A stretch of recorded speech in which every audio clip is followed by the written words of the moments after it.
it feels a little bit like a curse, I think, of driven people to have high expectations. How can people who are always very hard on themselves learn to build up their self-esteem a little bit more? I don't know if self-esteem is the answer. I don't think it's bad to be hard on yourself, as long as you also celebrate when the victories happen. But, so many people will tell you, I have poor self-esteem because when I was a kid, people said this to me and that to me. And it's convenient that we remember those things and not the positive things that also occur, obviously. But I think it's more important is to realize that self-esteem is earned. It's only earned by you with yourself. You're not going to get self-esteem because everybody praises you. Someone can tell you your whole life that you're brilliant, you're a genius, you're beautiful, you're handsome, and you not believe it. Someone can tell you you're a piece of crap and you're never going to become anything. And there's a part you can say, I'll show you, as many people have, and then they develop drive out of it, right? So it's really, self-esteem comes from doing incredibly difficult things where you pushed yourself. It's not virtue signaling. It's not telling people about it. It's what you know inside your soul is true. And the more you do things that are incredibly difficult, and especially things that are meaningful, meaning they're not just about yourself, the higher that esteem would be. I think the most important thing for self-esteem is to find something you care about more than yourself. Because as long as you're in your own head, the nature of the mind is reductionism, right? Good, bad, right, wrong, all those types of things. Of course, life is much more, many different hues than that. And so when you find something you care about, whether it's your kids or whether it's something, your job, your career, whether it's a mission you have, that's something you want to bring to the world, nonprofit, it doesn't matter what it is. If you find something you care about more than you won't be thinking about yourself all the time, and all your bullshit self-esteem shit just goes out the window. I mean, it's just, when I hear it, it's just so mamby-pamby BS. You can have crappy self-esteem and achieve a hell of a lot. Now, the real question is, what do you want? And I think if you want an extraordinary life, which my definition of that is life on your terms. Like, what's my idea? It might be different than yours completely. Some people, it's 3 beautiful children, a white picket fence. Some people, it's building a multi-billion-dollar business. Somebody else, it's writing poetry, right? So instead of looking for somebody else, it's like, okay, what do you really want from your life? And aligning yourself with moving forward towards what you really want. And I think if you can do that in a way that also you feel serving others simultaneously, there's a sense of meaning in life that can't be replaced by self-esteem or praise or compliments or being nice to yourself. And I don't think it's bad to be tough on yourself. I'm pretty tough on myself, I'll be honest with you. But I'm much better at celebrating now. And I also realize being overly tough on yourself usually comes by making, comparisons that don't make sense. I remember I was walking by and I saw, as I was walking here, a picture that reminded me of something, which was years ago. I was in Atlanta, Georgia. I was in my early 20s, 23, 24, 25, and I was doing a seminar. And in those days, there weren't 15, 20,000 people. It was 125 people. I remember because it was the biggest seminar I'd done. I thought it was so exciting. And I give my heart and soul and, going 12, 13 hours a day. And on the third day, the rooms were so small, then I'd go by and look in everybody's eyes. I gave everybody a flower. I mean, it was just, I look back now, it seems silly, but it was really just, I wanted to make that connection. I wanted to make sure that they had made that shift. I was like so obsessive about making a true transformation happen. And earlier in the day, I got a phone call from a friend of mine who said, the boss, Bruce Springsteen, he was the biggest star in the world in those days. I loved him. And he's 4 blocks from you. He's at, the Atlanta Stadium there where the Hawks play. You got just finish early and come over and you got to take it in. It was Christmas time. He said, it's going to be incredible. I said, I'd love to come, but I said, I just can't do that. That's if I finish somehow in time, it all happens. He's still on stage, I'll call you and see what's going on. So I finished the seminar. I don't know how long it was, almost 11 o'clock at night. But, Bruce usually does, especially at Christmas, he's like 3 encores. And so my buddy calls me and says, get your butt over here. He's doing a second encore. I think he might even do 3 if you get here. Get over here, see the end. So I sprinted the 4 or 5 blocks to get in, got in the stadium, couldn't find my buddy, but I got up into some high seats and I'm looking down, and it was back when Clarence was still there. And, it was just the drive and the energy was incredible. The crowd was so engaged, and he was doing Christmas songs, and he ends with, Born to Run, and I'm like, I'm so into it. And about 3/4 way through the song, I got depressed. I'm like, what the hell? And what it was I was like, shit, what I'm doing doesn't matter. This guy's got 15,000 people here. I got 125 for 3 days. I mean, I'm not making any difference at all. And I was like, and I literally we were walking out and people born around, I was pissy inside myself, but I was feeling so great before this, but now I'm making this comparison. And of course, you're never fair. you compare it to somebody else's life that has a totally different path, a totally different experience. We all develop in different stages and different things. We all want different things. But what was ironic, though, the reason I tell you the story is it was like 4 years later, and there I am in that stadium, and I'm not doing this crappy little 2.5-hour concert, right? I'm doing 12 hours, and the crowd's going Screw crazy. you, Bruce. And it was humorous. You get to look back and say, you judge yourself too soon. And I can tell you a dozen stories like that with me. So I was so hard on myself. But eventually you wake up and saying, it's good to be strong with yourself, but beating yourself up just lowers your energy. And when your energy gets lower, you produce less, right? You don't have the same level of joy. You don't have the impact that you want to have, nor do you have the excitement that you really want to have. So I look at it, as something that it's worth earning your own self-esteem, but it's really not the secret. The secret is find something else you obsess about more than yourself, and you'll have a level of energy that will compel you over the long term. It's that tension, this interesting tension between balancing ambition and gratitude. Yes. And, this fear that, well, if I pat myself on the back too much, right, what if that stops the drive? It's coming from this place of fear, this fear of not being enough, this fear of failure. Yeah. I'm going to continue to disprove it. And I don't want to let up, because that's the only fuel that I know. Yeah. Well, I'm going to be 65 in a few weeks. So I have a little perspective on this. It doesn't mean it's the right perspective, but I think when I began with a fuel, which was like, I'm going to show them I had 4 fathers growing up. It's a pretty rough background. My mom was a very intense character. A huge part of who I am, I owe to her, because she challenged me so strongly. I became a practical psychologist to deal with things. Really loving woman, but when she mixed alcohol with prescription drugs, she was very violent, and I had to protect my younger brother, younger sister. So, I had these experiences early on that were so painful, and then she picked my 4th father out of the house. She's a fairly powerful woman. He went back east. He was the one who I loved the most. And then she chased me out of the house with a knife on Christmas Eve. Now, I know she wasn't going to kill me, but I wasn't going back in that place, And I remember coming out of the beginning, it was anger that drove me. I'm just going to show you type of thing. But that fuel doesn't last. And then the next fuel that people tend to use is, I got to succeed. But there's a little fear underneath that's driving them, which is like, what if I don't? Versus a knowing, it's like, one of my original mentors, Jim Rohn, used to have this phrase. He used to say, Tony, don't worry about it. If you give your all every day, your gifts will make room for you. And it's like having a knowingness that things are going to be fine. And then there's the next level, which is you start to know who you are, and you're not trying to prove it to yourself or other people. And it's just, you just want to help. You just want to do things. And so now it's the difference between what I would call push motivation and pull, right? Push is, I'm going to make this happen. And it takes tremendous willpower. And I know you have plenty of willpower. I do as well. But there's a limit to willpower, but there's no limit to pull. Pull is when there's something magnificent that you want to serve, something that you've got an obsession for, to create or to do or make happen. And that you don't lose that energy. You don't lose those components, and you're able to laugh and enjoy along the way, as opposed to, oh, my God, if I don't keep doing this. And I used to believe that too. It's like, I got to be so intense every moment. And then my wife's been a huge help in that also. When I remember I met her, I was like, I'm a serious mofo. I want to change the world. I work 20-hour days and stuff. I want to laugh more. Some days I wish I hadn't said that to her, because she's so crazy, but she's one of the great gifts of my life. And I surround myself with so many brilliant and funny people that my life has, the joy and the achievement. I think that's a balance a lot of people are trying to play with as well. They like to take things seriously. They care about their work. They're earnest, right? Yes. Earnestness being the bravery to take your emotions seriously. Yes. And this can end up sapping the fun and the play out of life. Yes. So you want to be treated like a serious person, like an operator, like someone that's here to actually do things and make a dent in the world. But you also realize after a while that if you're doing it so tightly, it creates this sort of brittle fragility around whatever you're doing. And when you look back, you have this series of miserable successes that you kind of gritted your teeth through.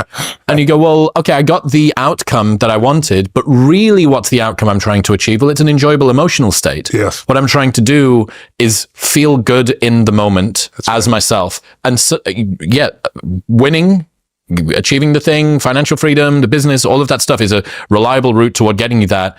But there's a much more direct route, which is to enjoy the thing. So there is another tension here, I think, between seriousness of pursuit and joy and ease in the moment, and finding the balance between those two is something I think a lot of people struggle with.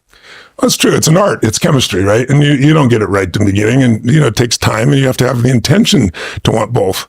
I remember when I met my trainer Billy years ago. He's one of my dearest friends, and he's brilliant. He said, "What do you really want out of your training?" He goes, "Because what I find is I don't know why you even need me." He goes, no one needs to push you. I got to push you back. I got to stop you from going that hard. He goes, I said, "No, I'm not looking for motivation." I said, "I want to be specific. I want to produce very precise results."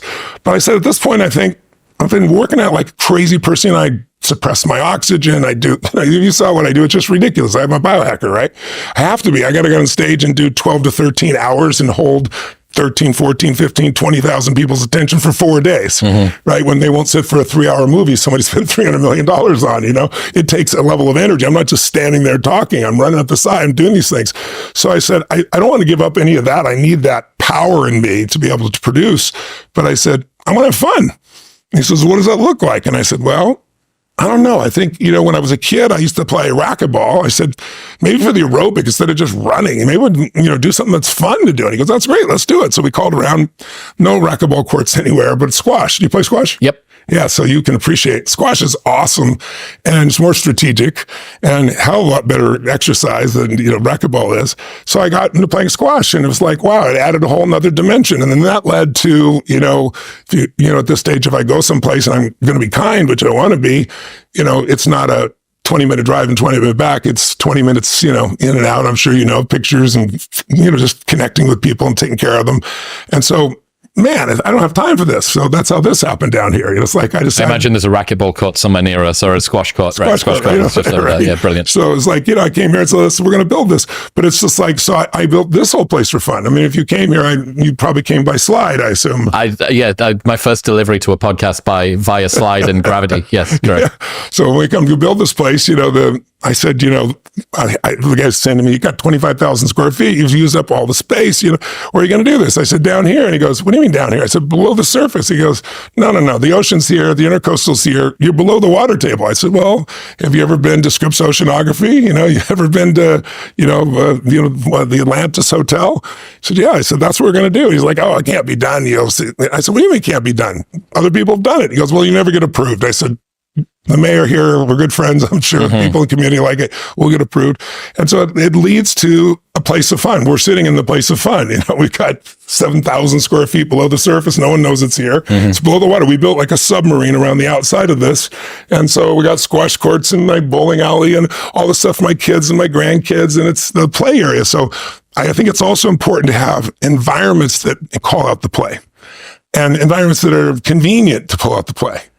You can live by the ocean. I used to live on the hill in Del Mar, California, and almost never went to the beach except when friends came and wanted to take them there. When you live on the beach, I'm on the beach every day. It's there. So it's like you can engineer your life to have more happiness.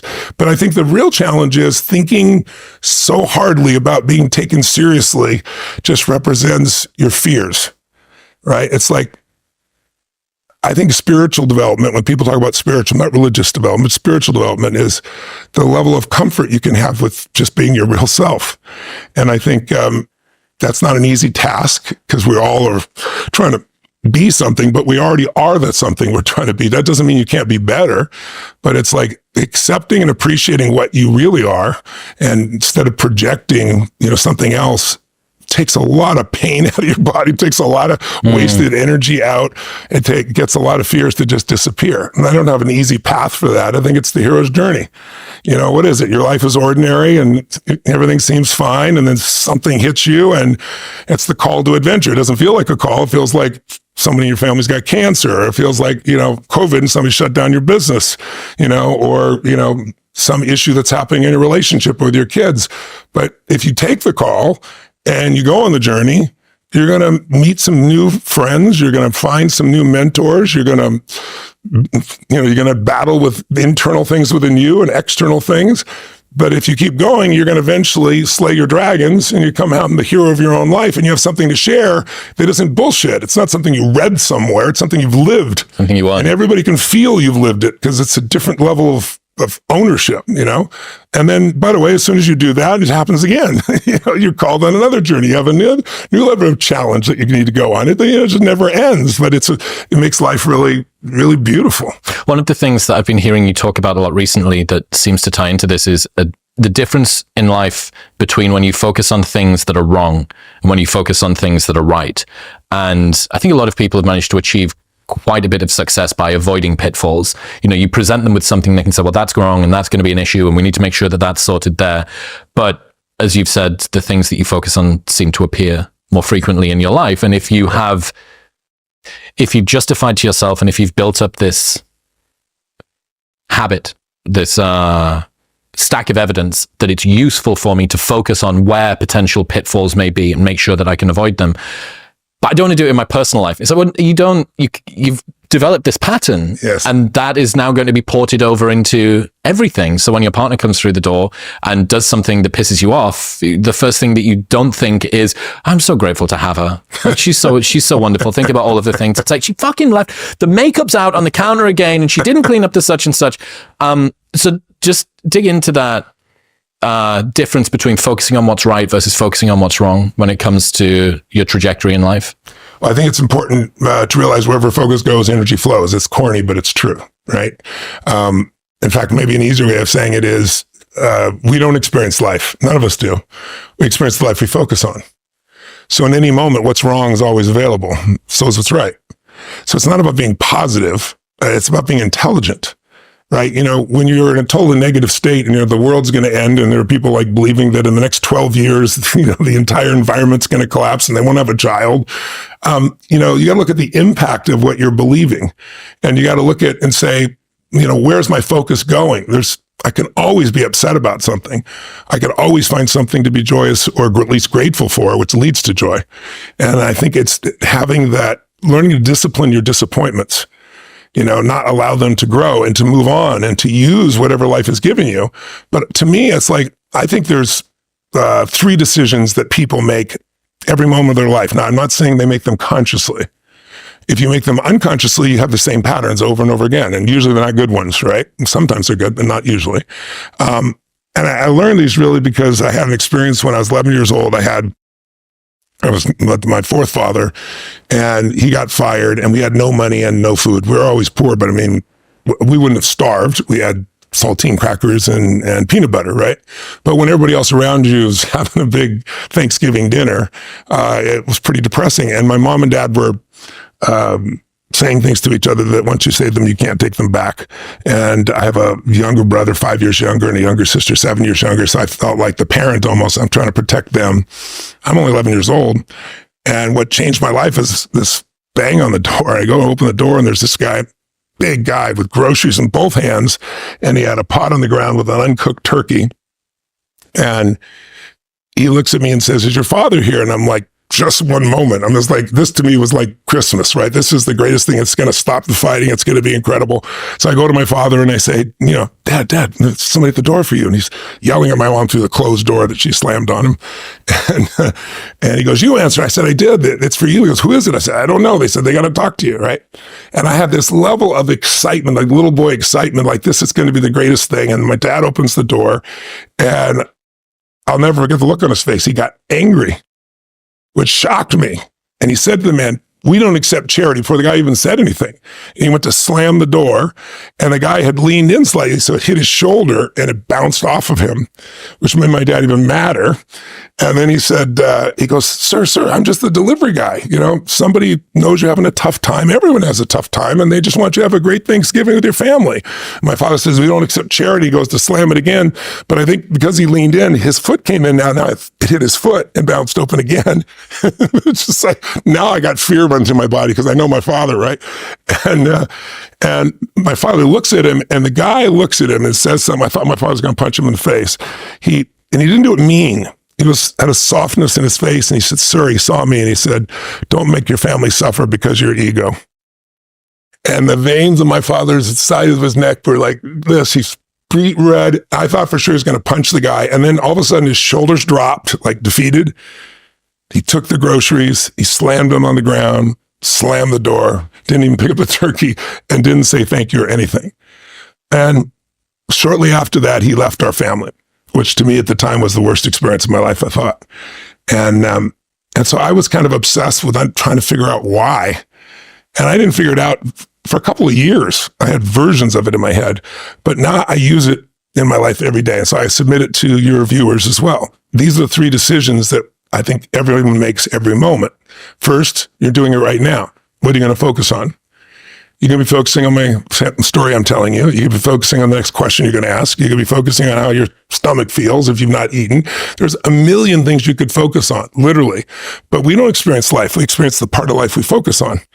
And so the bottom line is, I know my father and I had a different experience because we had different focuses that day. I was focused on his food. What a concept. This is cool. He was focused on that he had not taken care of his family. And I know that because, he said it about 20 times under his breath, and my mother echoed it, of course. The second decision, though, the minute you focus on something, your brain has to decide, what does it mean? And meaning is what creates emotion, and emotion is where your life is, right?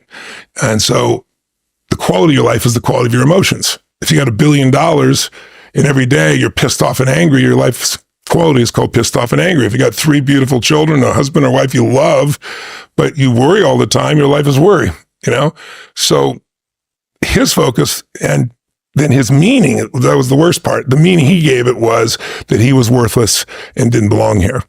And that usually leads to the third decision, which is, what are you going to do? And like, if the meaning is something happens, you say, this person is dissing me, disrespecting me, or is this person challenging me? Or is this person coaching me? Or is this person loving me? If you think they're dissing you, you're going to have a very different emotional reaction than if you think they're coaching you or loving you. And then, of course, that's going to change what decision you make. Because if you're angry, you're going to make a different decision than if you're playful or generous or whatever the case may be. So those 3 decisions control our lives. But so your viewers or listeners, I give them an opportunity to take a look at it, because there's some patterns that you can make some simple patterns and change your whole life, a focus. So the first one is, and I'd ask you 2 questions for you. One, Chris, is, what do you think most people's answer to this question is? And the other is, what's yours? If you're ready to play. All right. It's real simple. We all have a pattern of focusing on what we have and at times on what's missing. Which one do you think most people spend more time focusing on, what they have or what's missing? What's missing? What do you focus more on? What's missing? Yes. It isn't something that comes, the focus on what's missing is not something that comes with someone who is a failure. It comes very much with people who are very successful. And the question then becomes, if you're always focused on missing, how can you sustain happiness? You're in a permanent place of lack. That's correct. So scarcity is there. So you'll have drive, right, to keep staying on the hamster wheel of achievement, but you're not going to see much fulfillment, not in a sustainable way. It's impossible. It has nothing to do with you or me, right? It's just software. And we got a soul. We're not software, but you run your software so often, you start thinking your mind is you versus my mind is a tool that I'm going to use. Or if I don't use it, it's going to use me. So the majority of people do that. And by the way, during COVID, that number exploded because so many things were taken from people. They were constantly focused on what's missing, and that produces nothing but pain. A quick aside, did you know that Tony faced a serious case of mercury poisoning a few years ago? It led to memory loss, extreme fatigue, and it could have been fatal if it went undiagnosed. So let that be a reminder that even when you're at the top of your game, your health can still sneak up on you, which is why staying on top of your health requires more than just an annual physical, and why I partnered with Function. They run lab tests twice a year that monitor over 100 biomarkers and look for early signs of thousands of diseases, including mercury poisoning. They even screen for 50 types of cancer at stage 1, which is 5 times more data than your annual physical. Best of all, you receive insights from their team of expert physicians who provide a detailed report of their observations and phone consultations for any critical findings. So, if you want to stop guessing about what's happening with your health, if you want to get an insight to what's going on inside of your body, this is the place to start. Getting these lab tests done would usually cost thousands, but with Function, it is only $500. And right now, you can get the exact same blood panels that I get, plus bypass their waitlist by going to the link in the description below or heading to functionhealth.com/modernwisdom. That's functionhealth.com/modernwisdom. Second question, and I think I know your answer to this one. Which do you tend to focus on more? What do you think most people focus on more? What they can control or what they can't control? And then which one do you focus more on? I think most people would probably focus on what they can't control. I'm an even balance, I would say, between the two. I'm working quite hard to try. I was going to say, you strive. It's part of your philosophy, right? To focus on what you can control, right? So that's part of the Stoicism, whole philosophy of Stoicism, right? So, but most people, you're absolutely right. Now, in my seminars, it's different because I got 15, 20,000 people ask that question, and the vast majority of them say they're focused on what's missing, but the vast majority of them say they do focus on what they can control. That's why they came. Why would they spend their money and time? They want to take control of their business or their body or their relationship, whatever the case may be. So they have a different belief structure. If you have both of those out of whack, you got some real challenges. Most people have at least one out of whack, which creates stress. And then the third one, and there's many more than these, but just quickie for the people at home, and I'm asking them to do this for themselves if they want to. Where do you tend to focus more? Your past, your present, or your future? We all spend all three, but where do you spend more of your time? Where do you think most people do? Where do you? I guess most people just not the present, perhaps dreams for the future. For me, I would say mostly in the future as well. Yeah. And that's where most achievers live. Me too. I have to discipline myself not to do that, because what makes you an achiever is anticipation. You've learned by a long time, anticipation is power. As I'm listening, I'm watching you. You're anticipating. You're processing, right? Dopamine's a hell of a drug, yeah. Yes, it does. And it gives you a sense of control.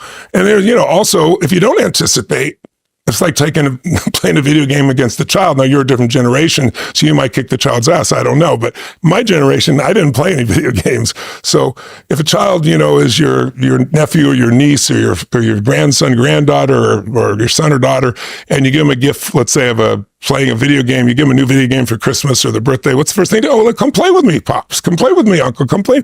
No, I don't do those things. Oh, let me show you. It's so easy. Boom, boom, boom, boom, boom. 3 shots. Boom, boom. They're going great.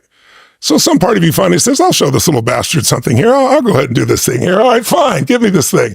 But you should know you're being set up when the kid says something to you like, you go first, right? And so you go and you go, boom, boom, boom, boom, and you're dead in 4 seconds, right?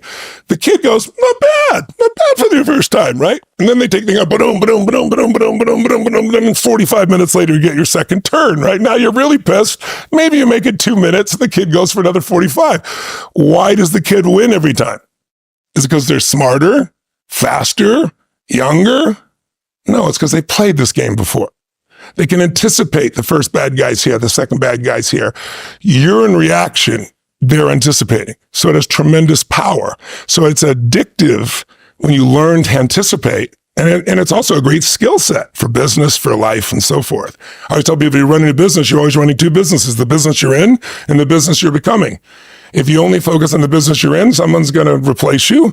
If you only focus on what you're going to become, you're going to have the cash flow to be able to get to that place, right? So it's a very similar situation inside of where we are. So for each of us, most of us who are achievers tend to focus on the future, but all the joy is in the present, right? You can have some anticipation in the future and be excited about it. Most people's stress comes from either the past or the future. The majority of people spend a lot of time in the past, right? And the problem is you can't change it. And you can use it as a reference to me, maybe for you, I don't know, I might project. You've probably come a long way in your life, is my guess, from Love Island to modern wisdom. Yeah. That's quite a journey. I'll have to tell me about that. I can't believe that you did that bit of research. That was the thing that you dredged up. But yes, the typical trajectory from Love Island to this podcast. Yeah. Typical. So there's been some growth in your psychology, and your spirit, your soul, to say the least, right? So the contrast of remembering where you were and who you've become is probably a beautiful thing. But if you use it that way, but most people go back and they ruminate about the past, or they ruminate about a future that they can't control, and the present's there. So the goal is, an ideal is fuel. An ideal fuel is a combination of the two. Present, that gives you that centered grounding, and anticipation for the future, the ability to bounce back and forth, is the ideal for people. So I'll give you an example to wrap this up. Do you know anybody who has, I ask this when I have an audience, giant audience, how many of you will say, know somebody who takes antidepressants and they're still depressed? Yes. 90% of the room will raise their hand. How's that possible? Because first of all, 2 years ago, they did meta studies on the cover of Newsweek, and it said SSRIs do not work. Sugar pills work as well as SSRIs. Dancing to music was more effective by some huge margin. Yeah, you read the study. Yeah. We're still giving them to everybody. Doesn't make any sense. Should be salsa classes. It's just, but it's just, you think of the insanity of that, of us continue to do what doesn't make any sense. So I think your question is really focus, bringing it back to the focus. I think if we make the right decisions, the first one is what we're going to focus on. And that's just a habit. You change anything. Take that person. Why is that person depressed still? Because all that drug does is numb you. Mm-hmm. And numbing doesn't deal with the issue. What's the real issue? You're constantly focused on what's missing versus what you have. You're focused on what you can't control. And there's two worlds, right? The external world, the internal world. We can't control the external world. We can influence it. We can't control it. If you think you're in control, you have a deep illusion. I went to Mexico recently. You and I were talking off the air, and I discovered I couldn't even fully control my bowels. It's not something I want to talk about, but it's like all the willpower in the world doesn't mean squat. Mm-hmm. No pun intended, right? So it's the part we can control is what's going on inside of us. And that we can control what we focus on. We can control the meaning. We can decide the meaning. We're the meaning makers, and we can decide what to do. And when we make those three decisions, we're in control of our life. And all the anxiety and bullshit tends to go away, especially if we're trying to do that to serve something more than ourselves. Not like you're so unselfish you're not going to succeed, because you can't serve something more than yourself and not benefit, right? So it's not like you're sacrificing, the people that play that game. It's not a sacrifice. It's like philanthropy. I hear people talk about, philanthropy. Well, a friend of mine the other day was on an airplane, and somebody was reading, I saw my book, it triggered me, it was Life Force. And the person was really into it. And he said, hey, he's known me for 45 years. And he says, what do you think of that book? Oh, it's incredible. The stem cells and this, you can't believe the breakthroughs. And I don't know why we didn't know about this and blah, blah, blah. What do you think of the author? Oh, he seems like a really good guy, and he donated all the profits to feed people. And of course, he's totally rich. So, I mean, it's easy when you're rich, right? And my buddy turns to him and he said, well, what if I told you that I knew him since he was 17 years old, 45 years ago? And that I remember when he had $20 to his name, there was a guy in the street and he gave him $10 and told me that the time to give is when you don't have it. And he said, and I watched him build that all the way up there. He taught me that if you don't give a dime out of a dollar, you're not going to give 100 million out of a billion, right? And it's like people look at things and they make their focus something like, oh, I'm sacrificing, or I'm going to do philanthropy because, I'm rich. No, you do philanthropy because it's a source of kindness and love. Philanthropy can be your attention. Philanthropy can be your time. Philanthropy can be $1, $5. Philanthropy can be you're in line with people in Starbucks, and I remember doing this research. I couldn't believe it. If you buy 5 people who you don't know their coffee, you get a biochemical change that has a more lasting impact than most things you could purchase for yourself, including large purchases. So it's intelligent selfishness is the truth. You can't possibly do good and not feel good. When you want some self-esteem, do something worthwhile beyond just yourself. The reflective glow of doing something for everybody else is, it's an odd... It kind of makes it difficult to be selfless when you actually think in that way. Like, the most selfish thing you can do is to be selfless. There is truly nothing that is particularly selfless. That's right. In that way. Yeah, just dig in a little more for me. I mean, I'm really interested in framing, in how important framing is around being a little bit more positive in our lives. And that second step, I understand changing what you focus on.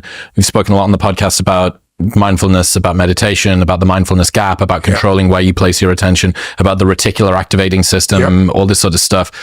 I think the second step, the story that you tell yourself about what you're looking at, even if you've started to control, I'm going to begin to focus a little bit more closely. That framing, the story that you tell yourself, is a place that an awful lot of people get stuck. So what do you rely on when it comes to that? What do I rely on? What do you mean by that? In terms of a strategy, how is it that you try to tell yourself the best framing, the best perspective, the best meaning that you can? Oh, I think, when you think about framing, I look at framing as three. I call pre-framing and reframing and deframing. Most people are familiar with the reframing. Reframing is you came up with a meaning and it's not so good. And so now you're going to change it, or you want to do it with someone else. You're going to influence someone and they have this negative frame and you're going to reframe them. That's a lot harder than pre-framing. Pre-framing is, well, I'll tell you a sample story to make it simple. Pre-framing is getting someone to focus on something, knowing in advance what you're going to focus on and giving it a meaning in advance before it happens. That's a lot easier than after it's happened, because after it's happened, you have a meaning locked in to some extent, especially if it's something that's painful, right? So I'll give you a simplistic example. I remember one day I went and I lived in San Diego, California, and I have a helicopter and I was flying up to LA, and I love flying. And that morning I got out and I had a couple cars to choose from, and I chose this little Corvette I had in those days, wind in my hair, I'm going to have fun. I drive, I fly to LA. I did this TV show and land on the roof. It was so much fun. I didn't even have to go to the airport, and flew back. And I was just like in euphoria, having a blast, you know. It was actually Bill Maher when he used to do his program up in LA. And then I got in the car, you know, and it's getting dark and I'm driving, and sure enough, I'm incorrect about things. The last minute, I traded out the car. That's right. My wife needed the car, so I traded out for the BMW 750iL. Why does that matter? So I'm driving home. The helicopter ride, that's not dangerous. I'm on the road, you know, long winding road from the airport to the main freeway area. And I come to the stoplight, and I'm on the phone chatting as I'm waiting, you know, on the speakerphone, and all of a sudden I see these lights are coming really fast.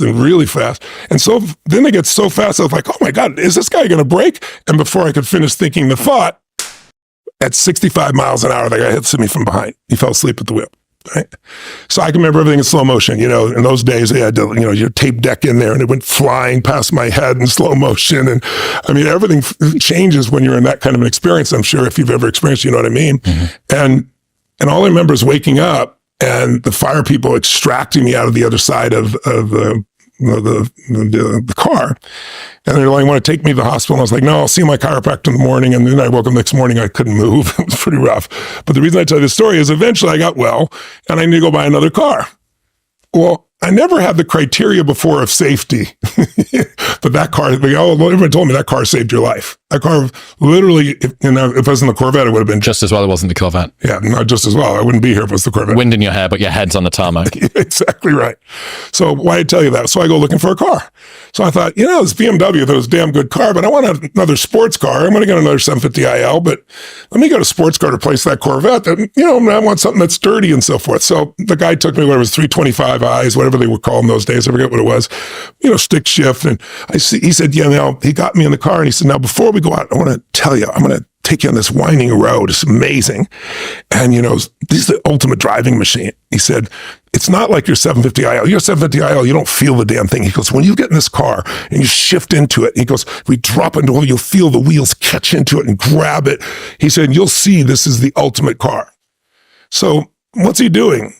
He's pre-framing me, because we're going to go through a construction area that's all beat up, right? So we go in the construction area, and at 750, I wouldn't have felt anything, right? It just boom, smoother, but it was, and it's bouncing around. And even though I know what he just did, my brain's like, oh, yeah, it is really digging in, right? You know, if he had tried to tell me after I'd done that, I would have thought, oh, that's a piece of crap car, because he pre-framed me. So I pre-frame myself. And the way I do it, I call priming. You're familiar with the principle of priming, right? So most of us think we're having our own thoughts. Most of our thoughts have been primed by the environment. So an example would be, they did a study at Harvard where they took 4 actors, 2 men, 2 women. They had them rehearse doing the exact same presentation, and you'd be in a mall or a coffee shop or something, and they'd walk up to you, and they had a coffee in their hand, and they go, could you hold this for me for a second? And then they look down. They don't wait for you to say yes. And 98% of people take the coffee, and they take out their phone, do something, and they say, thank you so much. And that's the whole interaction. But they rehearse the same facial expressions, the same movements. Everybody's the same. They go out and they do this. One variable. Half the people, they gave them hot coffee. Half the other people, they gave iced coffee. 15 minutes later, somebody comes by with a little checkboard here, and they go, excuse me, I have $20 here. There's no scam here. We have this really important study. We're under a tight timeline. Would you give us 1 minute of your time for $20? You just read these 3 paragraphs of the story and answer these 2 questions. They read the story, and then the question is, how would you describe the main character of the story? How would you describe them? Well, interestingly, the people that given hot coffee, 81% said the person was warm and genuine. The people that given iced coffee said the person was cold and uncaring, and it's the exact same story, the exact same ratios, 81 versus 80%, just to give you an idea. All they did was 15 minutes earlier have something that framed them, as you would say, right? So it happens all the time. It happens, you know, if they did a study where they took IBM and they took Apple, and they did a little creativity test for someone, and they did 2 things. They'd have them look at the IBM logo and then take the test, or the Apple logo, and then they did their commercials. And the commercial for Apple back in those days, you always think differently, right? 22% higher score if they looked at either the Apple logo or the commercial on the exact same test No other criteria difference, to give you an idea. So you can test so many things in this area. So I get up every morning, and my first discipline, I'm not a meditator per se. I don't know anybody good at not having any thoughts. But I thought, I want to prime myself. That's my goal. So I do a breathing pattern, like a, breath of fire type of thing, to change my physiology for just 2 minutes. And then I do 3 things, and I do it for just 10 minutes. Because my view is, if you don't have 10 minutes for your life, you don't have a life. And I want to prime myself so whatever comes into this world, I have the best chance of handling it really well. And I'm training my nervous system. What's the emotion I want to train? Gratitude. Why? We all know the 2 emotions that destroy your relationship, your business, your life, it's fear and anger. Those are 2 extremes. You can't be grateful and fearful simultaneously. You can't be angry and grateful simultaneously. So what I do is I start my day, I make those changes, and I close my eyes or I look out at the water, and I think of 3 things that I'm grateful for just a minute each. But I don't think of it like over there, like if you've ever been on a roller coaster and I ask you what it's like, some people remembered it over there. No, I remember it like I'm in the front seat going over the edge, because then you get the authentic biochemical changes. So I'm there, and I do 2 strong things, and usually 1 simple thing, like the wind in my hair or my daughter's smile or something of that nature. So I don't just get wired for unbelievable things, but that primes that nervous system. And then the second thing I do is I take 3 minutes, and it's kind of like a blessing or a prayer for the people around me, for the people I love. I start close, I send it out there. And there's been a lot of studies I'm sure you've read that Dalai Lama and others have done on compassion for strangers, what it does to your brain. And so I do it every day. And then the last 3 minutes I call 3 to Thrive, where I focus for a minute each on something I really want to make happen. But I don't sit there and pray for it, hope for it. It's like, I give thanks for it as it's done. I see it as done. I experience it as done. I wire my reticular activating system. I can speak in shorthand to you about this. So now it's going to notice anything that relates to that, but it has a joyous feeling to it as well. And I'm done in 10 minutes, and I'm ready to rock and roll. So, I do my cold plunge, and I do the parts of my normal daily ritual, but that one I do. And then I'll have like 60 seconds, of joy, or 60 seconds of piece that I'll do in the middle of the day, and I'll just think of one of those things if I want to reactivate it. But that pre-frames me, right? In other news, this episode is brought to you by Nomatic. No, it's literally brought to you by Nomatic. This is my travel pack that I've got with me on the road here in Florida, and it literally makes the process of traveling so much more enjoyable, and that is why I partnered with them. No matter, you've got compartments for everything: your laptop, your shoes, your sunglasses. It's so sleek that the TSA agent might just stop you to admire it. The thing is an absolute Swiss Army knife. It's beautifully designed, it's not over-engineered, and it'll last you literally a lifetime, that lifetime guarantee. So this is the final backpack that you'll ever need to buy. We really should have taken stuff out before I did this. Anyway, you can return or exchange it within 30 days for any reason. So you can buy a new bag, fill it with possessions for an entire month, and if you don't like it, they'll give you your money back. Plus, they ship internationally. Right now, you can get 20% off everything I use and recommend from Nomatic by going to the link in the description below, or heading to nomatic.com/modernwisdom. That's nomatic.com/modernwisdom. But then I also have certain beliefs. We all have beliefs that pre-frame you or not. And one of the core beliefs I developed over the years was just that I think everything happens for a reason. I think there's a higher purpose. I think it's my job to find it. I think that life happens for us, not to us, but it's our job to figure it out. And a lot of times I feel like something's happening to me. So I'll give an example. It's like not being fed as a child. I've fed, 10 years ago, I decided I'd been feeding people my whole life since I was 17, 2 people, 4, 8. I built up a couple million people a year. My foundation fed 2 million. I fed 2 million. And then I was writing this book, Money Master the Game, and I'm interviewing Ray Dalio and Carl Icahn and Warren Buffett and, all these multi-billionaires. And Congress had just cut food stamps, which they call the SNAP program now, by $6 billion. It means every family would have to give up a week's worth of food unless people like you and I showed up. So I called my team and I said, how many people have fed in my lifetime? And they said 42 million. And I was like, wow, I was thrilled. It wasn't the number I knew. And I said, what if I did that in a year? What if I did as much as I've done in my whole life in a year, 50 million? And what if I did 100 million a year? What if I did 100 million a year for 10 years and did 1 billion meals? And I did in 8 years with partnership through Feeding America. And it's like, when you do that, when you when you produce a result that seemed impossible, then what's next gets even bigger and even more available, right? It just expands. You're pre-framed to be able to do even more versus reframe.